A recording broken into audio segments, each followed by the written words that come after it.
Hi guys, today we will talk about Bass Clef and how we can use it and play all the notes of the Bass Clef without remembering it immediately. So we don't need to remember all of the notes of the Bass Clef. What we need is to understand the logic of construction.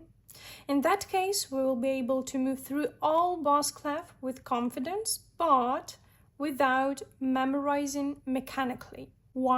The most important thing, Bass Clef is not for the left hand. Bass Clef is for the lower pitched notes. It's not for a specific hand because both hands can play in it, depending on the music. So to avoid misunderstanding, we need to figure out the nature of the Bass Clef.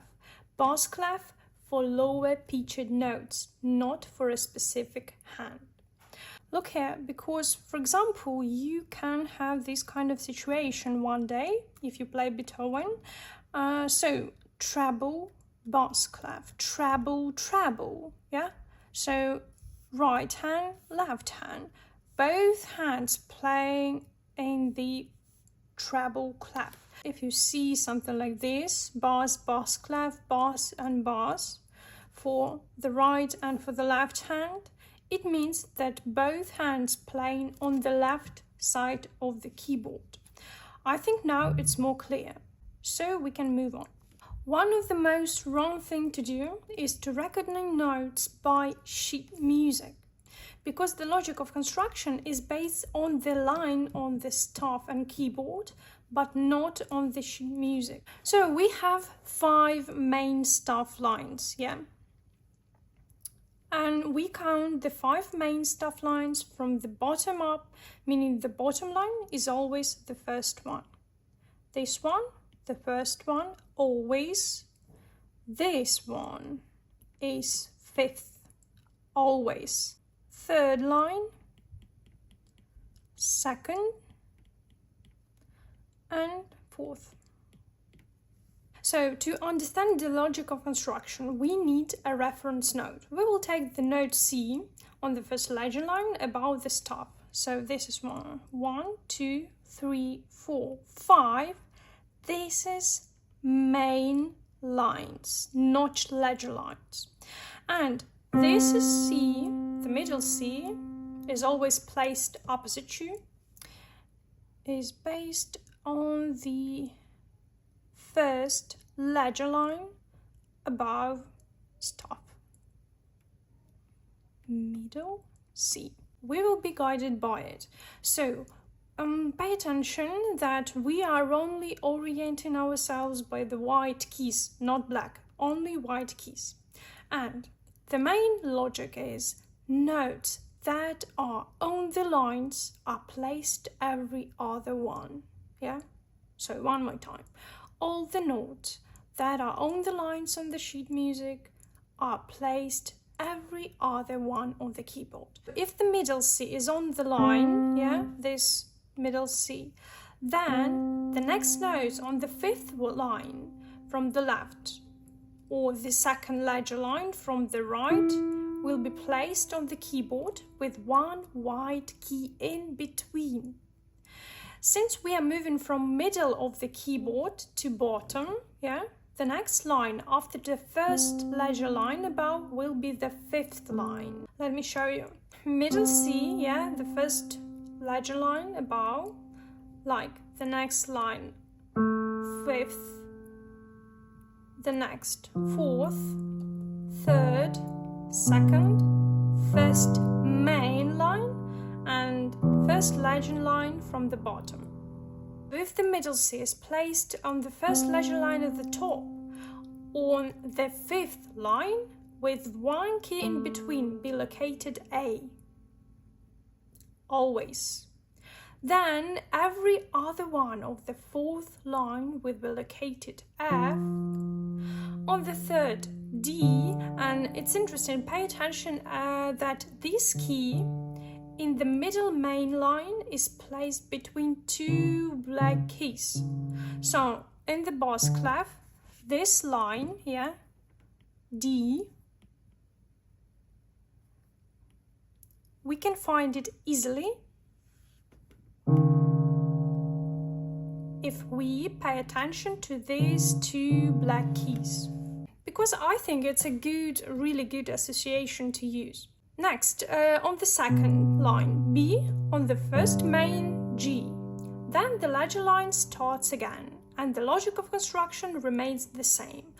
After the first main line, replace the first ledger line on the bottom, then the second ledger line, every other one, then the third one, fourth, fifth, and so on. Notes on the main lines: fifth, A, F, D, B, G.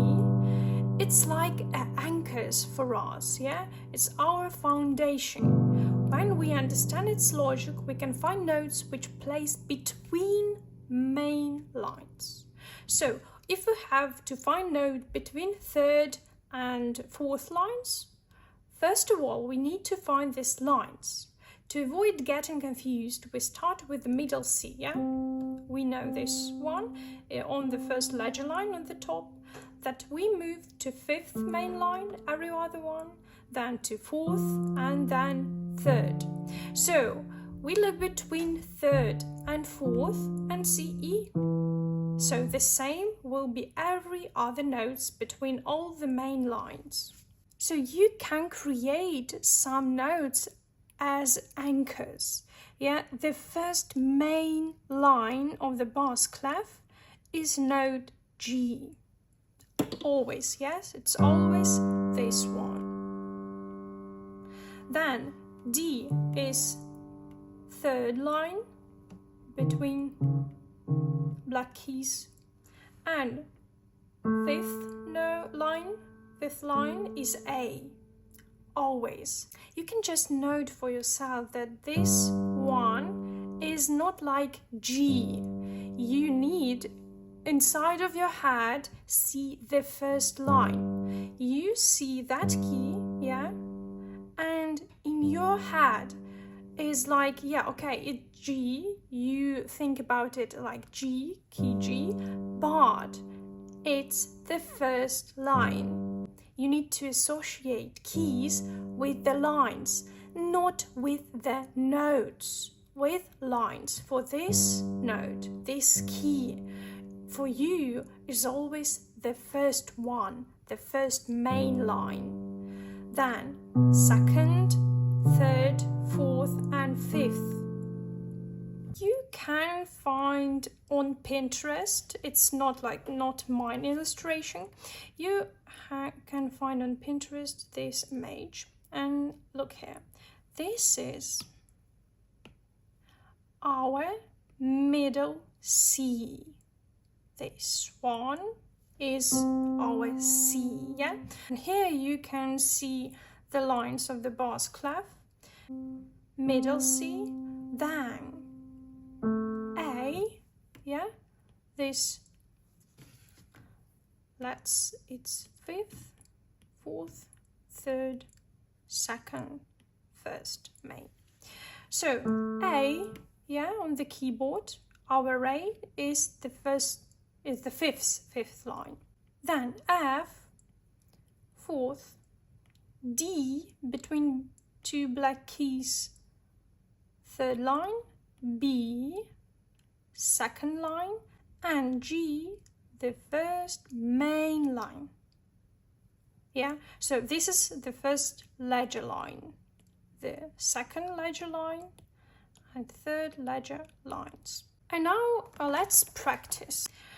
The main things not to look at the sheet music when we are trying to find note, because it's create division between sheet music and keyboard. But you need to think of it as the whole.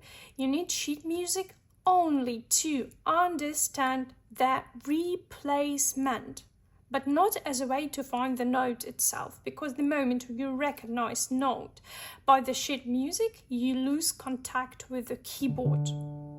Let's practice. Pay attention, please, because that is our sequence of actions. So we look at the sheet music to understand the replacement. For example, you see the note of this one, note of the third main line on the bass clef. You know that third one is between black keys. So it will be D. So let's find something more difficult. This one, yeah? So you see the first main line in the bass clef. Then we need to find this line on the keyboard. You don't have to count all of these lines here in the sheet music. You have a note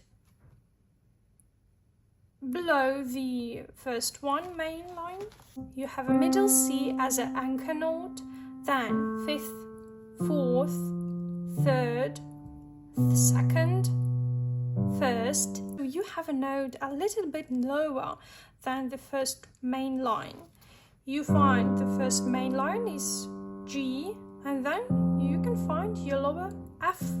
Let's try something else, like something really difficult. Okay, this note is between second and third line. So we don't count on the sheet music. We understand the replacement of the note. Our note is between second and third line. Middle C, the first ledger line, fifth, fourth, third, second. If you can find third and second lines, so this one is between them. So this one between the second and third line is C. So let's try again something.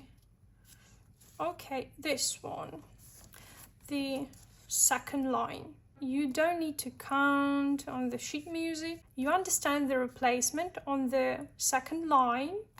Then, if you count from the middle C, first ledger line, fifth, fourth, second, third, sorry, so third and second. So, you now automatically can see what the note it is. It's a B, yeah? So you don't need to figure out what name of the note here in the sheet music. You need to understand it when you can find this line, yeah, on the keyboard. So let's talk about black keys, because with them it's simple. Whether it's sharp or a flat, it doesn't matter. The placement of the notes will be the same. Let's find this one.